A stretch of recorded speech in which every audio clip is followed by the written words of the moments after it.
بسم اللہ الرحمن الرحیم۔ السلام علیکم ورحمۃ اللہ وبرکاتہ۔ محترم ناظرین کرام، قرآن پاک میں ارشاد خداوندی ہے، اے ایمان والو، تم پر روزے فرض کیے گئے ہیں جیسا کہ تم سے پہلے لوگوں پر فرض کیے گئے تھے تاکہ تم متقی بن جاؤ۔ سورہ بقرہ آیت نمبر 286۔ روزہ دین اسلام کا ایک ستون ہے اور اس کے بغیر ایک مسلمان کا دین مکمل نہیں ہوتا۔ محترم ناظرین کرام، آج کی ویڈیو میں ہم جانیں گے کہ وہ کون سے 9 لوگ ہیں کہ اگر وہ رمضان المبارک میں روزہ نہ رکھیں تو انہیں کوئی گناہ نہیں ہوگا، یعنی ان 9 لوگوں کو رمضان میں روزہ نہ رکھنے پر چھوٹ ہے۔ ہر مسلمان مرد اور عورت جو بالغ ہو اور اپنے ہوش و حواس میں ہو، اس پر رمضان المبارک کے روزے فرض ہیں، یعنی کہ اس کے لیے پورے مہینے کے روزے رکھنا ضروری ہے، اور اگر وہ ان کی فرضیت کا منکر ہے تو وہ کافر ہے، اور بلا عذر شرعی روزہ چھوڑنا گناہ ہے۔ لیکن کیا آپ جانتے ہیں کہ 9 لوگ ایسے بھی ہیں جنہیں رمضان المبارک کے مہینے میں روزہ نہ رکھنے کی چھوٹ ہے؟ نمبر 1، بیمار آدمی۔ سب سے پہلا شخص جو روزہ چھوڑ سکتا ہے وہ بیمار آدمی ہے۔ جو انسان سخت بیمار ہے اور روزہ رکھنے کی طاقت نہیں رکھتا تو ایسے انسان کے لیے روزہ چھوڑنے کی اجازت ہے۔ اگر ایسا بیمار آدمی روزہ نہیں رکھتا تو اس پر کچھ گناہ نہیں، لیکن یہ جاننا بھی ضروری ہے کہ ایسی کون سی بیماری ہے کہ جس میں روزہ نہ رکھنے کی چھوٹ ہے۔ یہاں پر ان تمام بیماریوں کی بات نہیں ہو رہی جو کہ عام طور پر ہم لوگوں کو ہو جاتی ہیں، جیسا کہ اگر کسی کے سر میں درد ہو، ٹانگ میں درد ہو یا جسم کے کسی اور حصے میں درد ہو، کسی کو سردی یا گرمی کی وجہ سے کھانسی یا زکام ہو گیا ہو اور اس کی وجہ سے اس نے روزہ چھوڑ دیا ہو، تو ایسا کرنا بالکل جائز نہیں ہے۔ ایسے لوگوں کو روزہ رکھنا ضروری ہے۔ بیماریوں سے مراد ایسی بیماری ہے جس میں انسان کی جان جانے کا خطرہ ہوتا ہے۔ اب یہ بھی جان لیجئے کہ وہ کون سی بیماری ہے کہ جس میں جان جانے کا خطرہ ہو سکتا ہے۔ اگر کوئی ماہر ڈاکٹر مریض کو یہ کہہ دے کہ اگر آپ بھوکے پیاسے رہے تو روزہ رکھنے سے آپ کی جان جانے کا خطرہ ہو سکتا ہے، یا پھر ڈاکٹر مریض سے یہ کہہ دے کہ اگر آپ نے روزہ رکھا تو آپ کا مرض بڑھ جائے گا، تو ایسی صورت میں رمضان کے مہینے میں روزہ چھوڑنا جائز ہے، لیکن معمولی بیماریوں میں روزہ چھوڑنا جائز نہیں ہے۔ اور اگر کسی نے اپنی بیماری کی وجہ سے رمضان المبارک کے روزے چھوڑ دیے ہیں تو وہ یاد رکھے کہ اسے ان روزوں کو بعد میں پورا کرنا پڑے گا جب اس کی بیماری ٹھیک ہو جائے گی، یعنی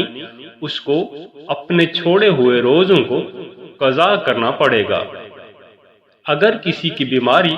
ٹھیک ہی نہیں ہوتی اور اس کا آخری وقت قریب آ جائے تو ایسے میں وہ اپنے ورثاء کو یہ وصیت کرے کہ میرے اتنے روزے چھوٹ گئے ہیں اور وہ ان کا فدیہ ادا کر دے، اور فدیہ یہ ہے کہ ہر ایک روزے کے بدلے ایک مسکین کو 2 وقت پیٹ بھر کر کھانا کھلائیں۔ نمبر 2، حاملہ عورت، یعنی ایسی حاملہ عورت روزہ رکھنے کی وجہ سے اس کو اور اس کے بچے کو جان کا خطرہ ہو تو ایسی عورت بھی رمضان المبارک کے مہینے میں روزے چھوڑ سکتی ہے، اس پر بھی کوئی گناہ نہیں ہوگا۔ لیکن یاد رہے کہ ایسی عورت بھی اپنے چھوڑے ہوئے روزے بعد میں پورے کرے۔ جب اس کی صحت ٹھیک ہو جائے تو اسے بھی اپنے چھوڑے ہوئے روزوں کو قضا کرنا ضروری ہوگا۔ اور اگر کوئی عورت حاملہ ہے اور اس کا ماہر ڈاکٹر اسے یہ کہتا ہے کہ روزہ رکھنے سے اس کی یا اس کے بچے کی جان جانے کا کوئی خطرہ نہیں ہے تو ایسی عورت کے لیے روزہ رکھنا ضروری ہوگا۔ نمبر 3، ضعیف العمری، یعنی تیسرا شخص وہ ہے جو اپنی عمر کے آخری حصے میں پہنچ جائے، یعنی بہت زیادہ بوڑھا ہو جائے اور اپنے بڑھاپے کی وجہ سے اپنی جگہ سے اٹھ یا بیٹھ بھی نہ سکتا ہو، اور وہ اپنے بڑھاپے کی وجہ سے اتنا کمزور ہو گیا ہو کہ اس میں روزہ رکھنے کی بالکل بھی طاقت نہیں ہے، تو ایسا شخص بھی اگر رمضان المبارک کے مہینے میں روزے نہ رکھے تو اس پر کوئی گناہ نہیں ہوگا۔ لیکن یاد رہے کہ ایسے شخص کے لیے بھی فدیہ ادا کرنا ضروری ہے، اور اگر ایسے شخص میں بعد میں اتنی طاقت آ جائے اور وہ اپنے آپ کو تندرست محسوس کرنے لگے تو اس کو چاہیے کہ اپنے چھوڑے ہوئے روزے بعد میں رکھ لے اور ان کی قضا کرے۔ لیکن اگر کوئی شخص اپنے بڑھاپے کی وجہ سے اتنا کمزور ہو گیا ہے کہ اسے اپنے صحت مند ہونے کی کوئی امید ہی نہیں ہے تو اس کے لیے روزے معاف ہیں، لیکن اسے بھی اپنے ہر روزے کے بدلے میں فدیہ دینا پڑے گا، اور فدیہ یہ ہے کہ اپنے ہر روزے کے بدلے میں ایک مسکین کو پیٹ بھر کر 2 وقت کا کھانا کھلانا ہوگا۔ نمبر 4، دودھ پلانے والی عورت۔ واضح رہے کہ پہلے زمانوں میں ایسی عورتیں ہوا کرتی تھیں جو لوگوں کے بچوں کو اجرت کے عوض دودھ پلایا کرتی تھیں۔ وہ لوگوں کے بچوں کو اپنے ساتھ اپنے گھر میں لے جاتی تھیں اور 2 یا 2.5 سال تک اس بچے کو دودھ پلایا کرتی تھیں۔ ایسی عورت کو دائی کہا جاتا تھا۔ ایسی عورتوں کے لیے بھی رمضان المبارک میں روزے نہ رکھنے پر چھوٹ ہے جو بچے کو دودھ پلاتی ہیں، لیکن چونکہ اب وہ زمانہ نہیں رہا، لیکن ایسی مائیں جو اپنے بچوں کو دودھ پلاتی ہیں اور اگر ان کا ڈاکٹر انہیں یہ کہہ دے کہ ان کے روزہ رکھنے کی وجہ سے ان کے بچے کو خطرہ ہے تو ایسی ماؤں کو بھی روزہ چھوڑنے پر کچھ گناہ نہیں ہے، لیکن یاد رہے کہ ایسی عورت کو بعد میں اپنے ان روزوں کی قضا کرنی ہوگی۔ نمبر 5، پاگل یا دیوانہ شخص، یعنی 5واں شخص وہ ہے جس کا ذہنی توازن درست نہ ہو اور وہ پاگل یا دیوانہ ہو چکا ہو اور بہکی بہکی باتیں کرتا ہو اور اچانک بے ہوش ہو جاتا ہو، تو ایسے لوگ بھی روزہ چھوڑ سکتے ہیں، ان پر کوئی گناہ نہیں ہوگا۔ لیکن ایسا شخص اگر بعد میں ٹھیک ہو جائے، تندرست ہو جائے تو اپنے چھوڑے ہوئے روزوں کی قضا کر لے۔ نمبر 6، حیض و نفاس والی عورتیں، یعنی ایسی عورتیں جن کے ماہانہ پیریڈز چل رہے ہوں، وہ حیض والی عورتیں کہلاتی ہیں، اور ایسی عورتیں جنہوں نے بچے کو جنم دیا ہو اور ابھی تک ان کا خون آنا بند نہ ہوا ہو تو ایسی عورتوں کو نفاس والی عورتیں کہا جاتا ہے۔ ایسی عورتوں کا روزہ رکھنا جائز نہیں ہے۔ یاد رہے کہ پہلے بیان کیے گئے 5 قسم کے لوگ اگر روزہ رکھ لیتے ہیں تو ان کا روزہ قبول ہو جائے گا، لیکن حیض اور نفاس والی خواتین روزہ ہرگز نہیں رکھ سکتی، اور اگر وہ رکھیں گی تو ان کا روزہ قبول نہیں ہوگا بلکہ ان پر سخت گناہ ہوگا۔ ایسی عورت جب بعد میں پاک صاف ہو جائے تو اس کے لیے ضروری ہے کہ اپنے چھوڑے ہوئے روزوں کی گنتی پوری کر لے۔ نمبر 7، مسافر شخص۔ ایسا شخص جو حالت سفر میں ہے تو اس کے لیے بھی روزہ نہ رکھنے کی چھوٹ ہے، اور روزہ نہ رکھنے پر اس کے لیے کچھ گناہ نہیں ہوگا، لیکن یہ جاننا ضروری ہے کہ سفر کی نوعیت کیا ہوگی۔ محترم ناظرین کرام، جو سفر 82 کلومیٹر سے زیادہ ہو اور مسافر کم از کم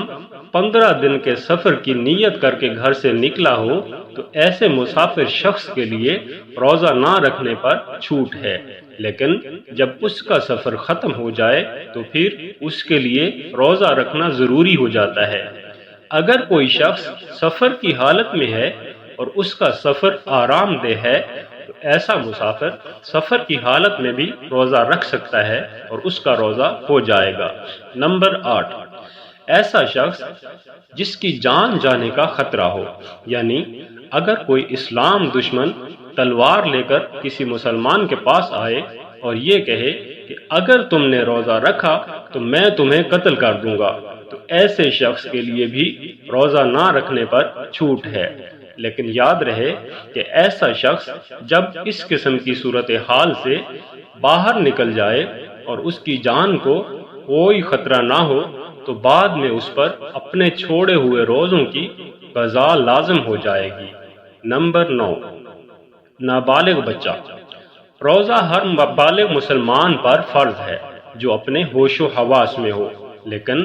روزہ نابالغ بچے پر فرض نہیں ہے۔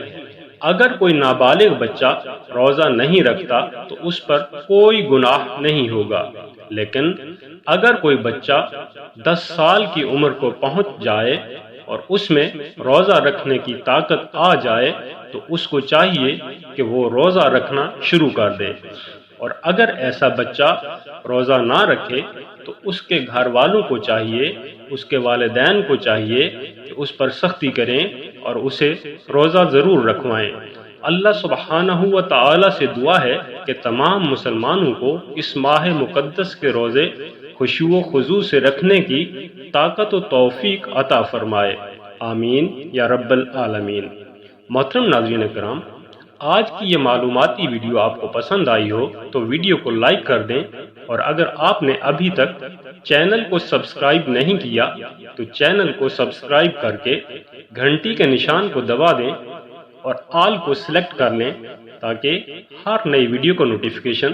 سب سے پہلے آپ کو ملے۔ اللہ تعالی ہم سب کا حامی و ناصر ہو۔